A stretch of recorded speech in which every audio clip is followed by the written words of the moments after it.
ব্যাপারে কি বলবেন? নমস্কার। পুরো দুর্গাপুরবাসীরকে আমি শারদীয়ার শুভ অভিনন্দন জানাই। আজকে আমাদের দুর্গাপুর নগর নিগমের বোর্ড অফ অ্যাডমিনিস্ট্রেটরের মাননীয় সদস্য দীপঙ্কর লাহার এই পুজো দেখতে আমি এখানে এসেছি।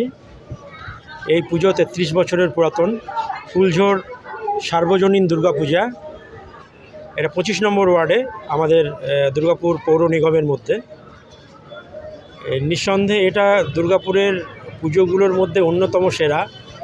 এর যে কাঠামো সেটা তৈরি করা, তার মধ্যে যথেষ্ট শিল্প সংস্কৃতি এবং কৃষ্টির ছাপ আছে।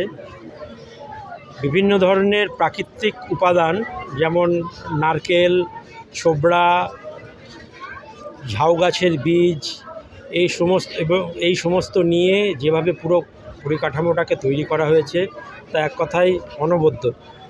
একই সঙ্গে আমাদের পুরাতন দিনের কিছু হারিয়ে যাওয়া স্মৃতি আমাদেরকে নস্টালজিয়ার মধ্যে এনে দিয়েছে, যেমন পোস্টকার্ড, যেমন ইনল্যান্ড লেটার, যেগুলো আমাদের ছাত্র অবস্থায় কৈশোর অবস্থায় আমরা ব্যবহার করতাম।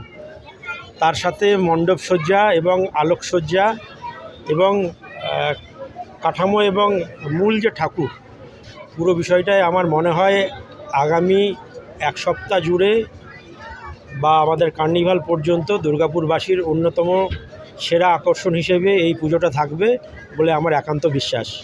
এই পুজো কমিটির পক্ষ থেকে যারা আছেন, মাননীয় শ্রী দীপঙ্কর লাহা বা বাপ্পা বা অন্যান্য যারা সদস্যবৃন্দ, যারা দীর্ঘ কয়েক সপ্তাহ বা চেষ্টায়, বেশ কিছুদিনের চেষ্টায় এই পুজোটাকে এরকম একটা সার্বজনীন রূপ দিতে পেরেছেন, তাদের সবাইকেই প্রশাসনের তরফ থেকে আমাদের অশেষ ধন্যবাদ।